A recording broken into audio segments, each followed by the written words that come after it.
का स्लोगन है nation first party second self last. और जो हमारे दीनदयाल उपाध्याय जी थे, हमारे प्रेरणा स्रोत, वो कहते थे, उन्होंने अंत्योदय का नारा दिया था, अंतिम व्यक्ति तक न्याय पहुंचे। तो ये हमारे पार्टी के सभी कार्यकर्ता इस मिशन को लेकर करते हैं। समाज सेवा के भाव से, राष्ट्र सेवा के भाव से हम कार्य करते हैं। इसलिए वो रजौरी पुंछ हो, जम्मू सांबा कठुआ उधमपुर रियासी हो, या डोडा किश्तवाड़ रामबन हो, कश्मीर घाटी हो, लद्दाख हो, हर एक क्षेत्र हमारे लिए महत्वपूर्ण है। क्योंकि ये देश, अटल बिहारी वाजपेयी साहब ने कहा था, ये देश मिट्टी का टुकड़ा नहीं है, ये हमारी माँ है, मातृभूमि है। और इस देश के अंदर रहने वाला प्रत्येक व्यक्ति हमारे इस जो देश का नागरिक है, वो एक परिवार का सदस्य है। और भारत हमारा देश है, हमारा परिवार है, हम सब एक परिवार के हैं। और उस नाते से हम काम करते हैं और मिशन के साथ काम करते हैं। कोई विशेष सेलेक्टिव डेवलपमेंट या सेलेक्टिव किसी इस प्रकार के हम कभी जो भारतीय पार्टी में, भारतीय जनता पार्टी में इस प्रकार की राजनीतिक विश्लेषण और चर्चा और कार्य नहीं होता।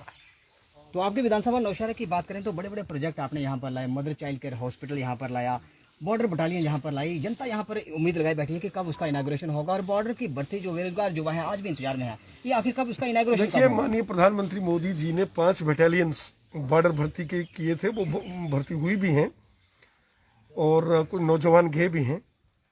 डेवलपमेंट के बड़े बड़े प्रोजेक्ट्स इस समय आप देख रहे हो। जम्मू पुंछ जो 4 लेनिंग का प्रोजेक्ट है, जम्मू से अखनूर का जो फ्लाईओवर्स है, कालीधार के पहाड़ों में और रजौरी और बीजी सुरनकोट को जोड़ने वाले पहाड़ों के बीच में जो टनल्स बनने वाले हैं, उनका काम यहाँ शुरू हो रहा है।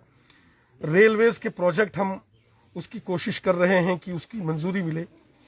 और सड़कों का जाल, जल जीवन मिशन के माध्यम से हर जगह जो है वो पानी की पीने की व्यवस्था। इसी प्रकार मदर चाइल्ड केयर हॉस्पिटल जिसका जिक्र आपने किया है, उसका अप्रूवल है, लगभग 40 करोड़ के आसपास उसकी जो कॉस्ट है वो सेंट्रल गवर्नमेंट ने अप्रूव की है। उसका वो डेवलपमेंट कमिश्नर ने उसको वहाँ वेट होके वो उसमें जाएगा। स्टेट एडवाइजरी जो काउंसिल है सैक, उसमें उसको अप्रूवल होगा, तो उसके बाद उसका टेंडर होके काम शुरू होगा। कुछ काम जो होते हैं वो नियम अनुसार होते हैं। अब एक प्रकार से प्रोजेक्ट को मंजूरी मिल गई तो उसके तुरंत बाद उसको टेंडर नहीं होगा, उसकी कुछ फॉर्मेलिटीज होती हैं, कॉन्स्टिट्यूशनल प्रक्रियाएं होती हैं, उसके होने के बाद, लेकिन होगा, जरूर होगा। तो डिलिमिटेशन आयोग जिस प्रकार से कयास ये लगाए जा रहे हैं कि फरवरी के पहले सप्ताह के अंदर वो अपनी रिपोर्ट पेश कर सकता है।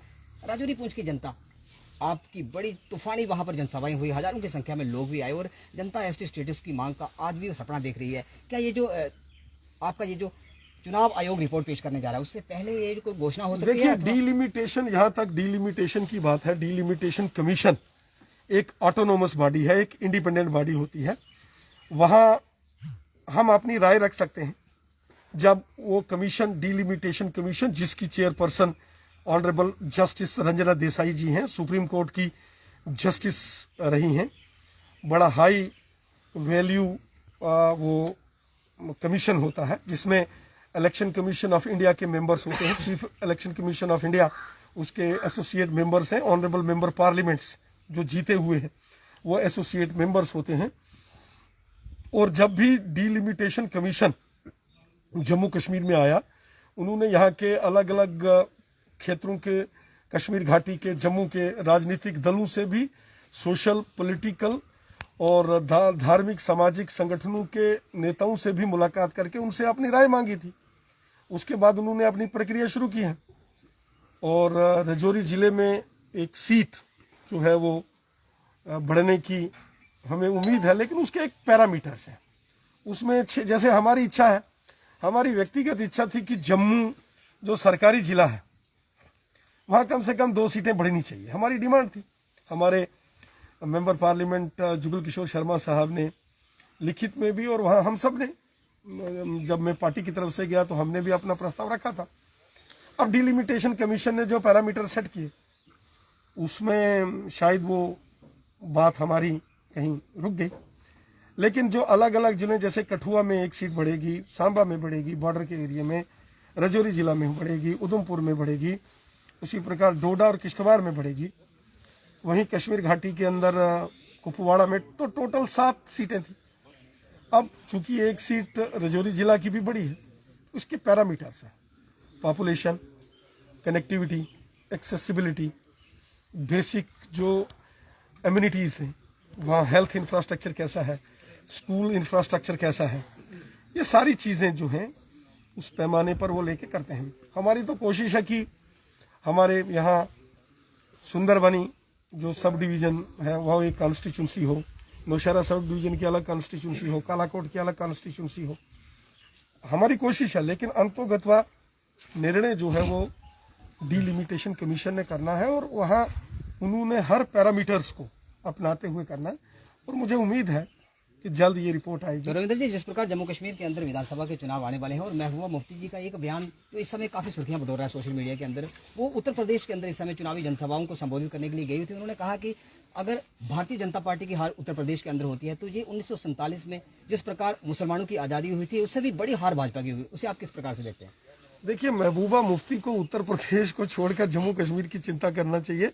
उत्तर प्रदेश में बड़े बड़े दिग्गज बैठे हुए हैं, उनको अगर उत्तर प्रदेश की अधिक चिंता है तो वहाँ जाना चाहिए। यहाँ बैठ के इश्तियाल अंगेजी नहीं करना चाहिए। और सारी दुनिया जानती है कि महबूबा मुफ्ती, उनकी सोच, उनकी विचारधारा वो किस प्रकार से काम करती हैं। जब वो सत्ता में होती हैं तो कुछ और बयान होता है, जब सत्ता से बाहर चली जाती हैं तो उनका अंदाज बदल जाता है। तो जम्मू कश्मीर के अंदर अगर विधानसभा के जो परिणाम आएंगे, अगर 30 को विधानसभा जहां पर आती है, तो क्या महबूबा मुफ्ती के साथ आप मिलकर सरकार बनाएंगे? 50 से ज्यादा सीटें जीतकर यहाँ भारतीय जनता पार्टी की सरकार बनेगी। बीजेपी का एक आखिरी प्रश्न, इस प्रकार भारतीय जनता पार्टी के यूपी अध्यक्ष रविंद्र राणा से हमारा जो आखिरी प्रश्न था गुलाम नबी आजाद को लेकर था, लेकिन वह कहीं ना कहीं उस प्रश्न से बचते हुए यहाँ से निकल गए। उनका कहना था कि जिस प्रकार महबूबा मुफ्ती जी अपने बयान दे रही हैं, लगातार वे सुर्खियां बटोर रहे हैं, और क्या होगा आने वाले दिनों में 50 पार भारतीय जनता पार्टी का जो मिशन है, क्या इस मिशन को भाजपा पूरा कर पाएगी या आने वाले दिनों में देखना चाहिए? फिलहाल आप देख रहे हैं बाहुल से के साथ बाहुल में राजेंद्र।